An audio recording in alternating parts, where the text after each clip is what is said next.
حضور اقدس صلی اللہ علیہ وسلم کی جب عمر 4 سال ہوئی ہے، حضرت اماں حلیمہ سعدیہ حضور پاک کی دائیہ ہیں، یہ رسول اللہ کو مکہ مکرمہ لے کر آئی ہیں۔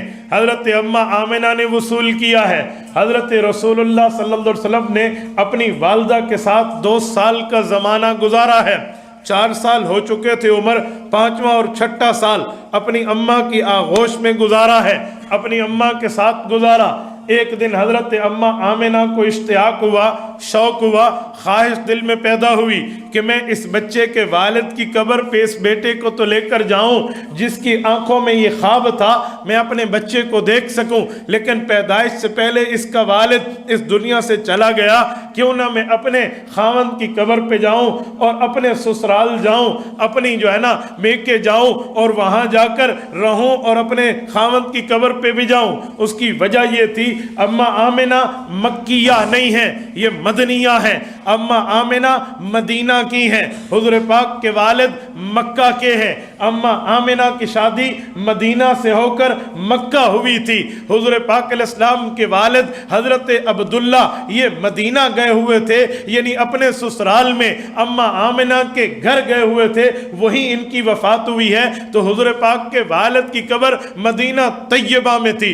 اماں آمنہ نے اپنے اس ننھے بچے کو ساتھ لیا، 2 مہینے کا سفر یہ ذہن میں رکھا کہ اتنا لمبا سفر کروں گی، 2 مہینے وہاں رہوں گی۔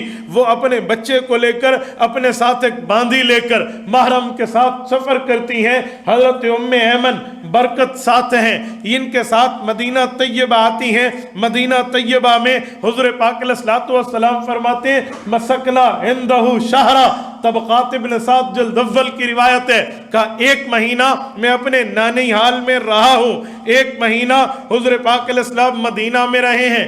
اس عمر میں حضور بتاتے ہیں یہاں ہوتا موتا تھا بنی نجار کا۔ بنی نجار وہ فیملی ہے جو رسول اللہ کے نانی جان اور نانا جان کا خاندان ہے۔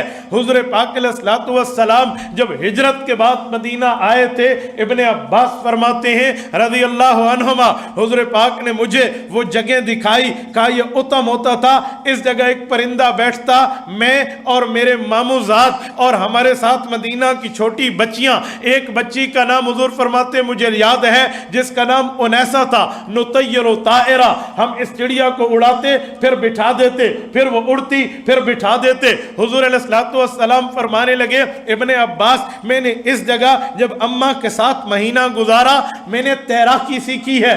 6 سال کی عمر میں حضور نے تیراکی سیکھی ہے۔ لوگ یہ کہتے ہیں تیراکی سنت ہے، یقین مانے میں رسول اللہ کے اعلان نبوت کی بعد کی زندگی کو بڑا عرصہ تلاش کرتا رہا کہ حضور نے سوئمنگ کہاں کی ہے، تیراکی کہاں کی ہے، تیراکی سنت بنتی کیسے ہے، مجھے نہیں ملا۔ جو ملا ہے وہ طبقات کی جلد اول میں ملا۔ امام ابن سعد المتوفى 230 ہجری رحمہ اللہ فرماتے ہیں حضور پاک نے 6 سال کی عمر میں اپنے ماموزاد کے ساتھ یہاں مدینہ منورہ میں تالاب کے اندر تیراکی سیکھی ہے۔ حضرت اماں آمنہ نے 1 مہینہ قیام کیا۔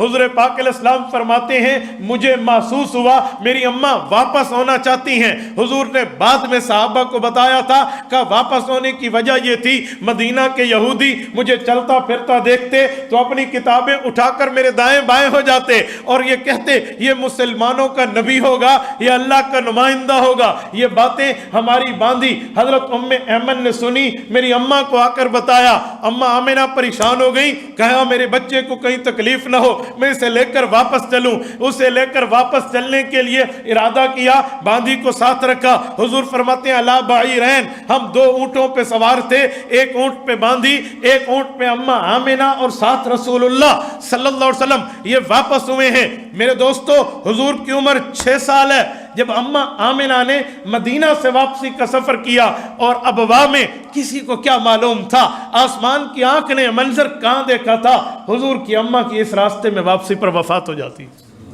رسول اللہ کی والدہ مکرمہ اس راستے میں اسی واپسی پہ ابھی مکہ نہیں آئی۔ کسی کو کیا پتا تھا کہ جو ماموں کے گھر لے کر جا رہی ہیں یہ اپنے ابو کے گھر لے کر جا رہی ہیں، بچوں کی نانی حال لے کر جا رہی ہیں، واپسی نہیں ہوگی۔ اب واہ، یہ مدینہ منورہ سے پرانے طریقے ہجرت پہ آئیے نا، سیابر سٹی کے راستے پہ رابغ سے پہلے یہ تقریباً 350 کلومیٹر کا ایک فاصلہ بنتا ہے۔ ادھر اماں آمنہ کی وفات ہے، میں کئی بار حضرت اماں آمنہ کی قبر مبارک پہ حاضر ہوا ہوں۔ اس دفعہ آخری دفعہ میں اب محرم میں حضرت اماں آمنہ کی قبر پہ سلام عقیدت پیش کر کے آیا ہوں۔ آپ جائیے، آپ اماں آمنہ کی قبر پہ ضرور جائیے۔ یہ وہ جگہ ہے جہاں جا کر بندے کو سمجھ آتا ہے کہ رسول اللہ کی عمر 6 سال، ماں دنیا سے گئی ہے، اور 6 سال کا بچہ جو ماں کے ساتھ نانی کے گھر آیا تھا، 6 سال کا بچہ جو ماں کے ساتھ ماموں کے گھر آیا تھا، جو ماں کے ساتھ کھیلنے کودنے آیا، اور 1 مہینہ اس نے نانی حال میں گزارا، اور واپس جا رہے اس کی والدہ اس سے دنیا میں چلی گئی۔ آپ اس کا اندازہ نہیں لگا سکتے۔ جو رسول اللہ صلی اللہ علیہ وسلم کو اپنی ماں سے پیار کی حدیث روایات میں ملتی ہے نا، امام ابن سعد نے طبقات ابن سعد کے جلد اول میں حضرت آمنہ بنت وہب رضی اللہ عنہا کے تحت، ان کے عنوان کے تحت ایک بات لکھی ہے کہ جب رسول اللہ صلی اللہ علیہ وسلم اعلان نبوت کے بعد، ہجرت کے بعد، اللہ کے رسول عمرے کے لیے جا رہے تھے بیت اللہ، ہجرت کے 6 سال رسول اللہ صلی اللہ علیہ وسلم اپنی اماں کی قبر پہ آئے اور فرمایا ان اللہ اذن لمحمد صلی اللہ علیہ وسلم ان یزور قبر امہ، کہا مجھے اللہ نے اجازت دے دی ہے، میں اپنی ماں کی قبر کی زیارت کے لیے جانا چاہتا ہوں۔ صحابہ ساتھ گئے ہیں۔ امام ابن سعد کے لفظ ہیں اللہ کے رسول صلی اللہ علیہ وسلم یوں بیٹھے ہیں، یوں بیٹھے اور اپنی گردن کو جھکایا ہوا تھا، اپنے یوں بازو پر سر رکھا ہوا تھا۔ فبقى رسول اللہ صلی اللہ علیہ وسلم، حضور علیہ السلام رونے لگے۔ اب اندازہ لگے، وہ منظر یاد آیا جو 6 سال کی عمر میں تھے، اور اب رسول اللہ صلی اللہ علیہ وآلہ وسلم کی عمر تقریباً 58 اور 59 60 کے لگ بھگ ہے۔ اگر یہ 6 سال 59 سال سے نکال لیں تو 54 سال اور 53 سال پہلے کی رسول اللہ کو باتیں یاد آئی، اور آپ علیہ السلام روئے۔ امام ابن سعد فرماتے ہیں فبقى المسلمون لبكائه صلی اللہ علیہ وسلم، تو مسلمان صحابہ یوں رونے لگے جیسے بچہ بلک کے روتا ہے حضور کو روتے دیکھ کر۔ اس موقع پہ جتنے اجتماعی طور پہ صحابہ روئے ہیں نا، اس کے علاوہ مجھے کہیں نہیں ملتا یوں ان کا رونا۔ آپ علیہ السلام کچھ ٹائم بعد اٹھے اور حضور پاک علیہ السلام صحابہ نے پوچھا یا رسول اللہ آپ کی یہ کیفیت ہم نے پہلی بار دیکھی۔ آپ علیہ السلام نے فرمایا مجھے میری امی کی شفقتیں یاد آ گئی تھی، مجھے میری امی کا پیار یاد آ گیا۔ یہ حضرت رسول اللہ صلی اللہ علیہ وسلم کی عمر 6 سال ہے۔ میں اس بات کو کھول نہیں سکتا، میرے جگر میں وہ پانی نہیں ہے میں اسے الفاظ میں بیان کروں، میرے پاس وہ پانی نہیں ہے۔ اللہ کی قسم کوئی آنکھ نہیں ہوگی جو رونا پڑ۔ یہ ایسا سینسٹیو مضمون اور سبجیکٹ ہے، اسے بیان نہیں کیا جا سکتا، یہ فیلنگ اور احساس کی بات ہے۔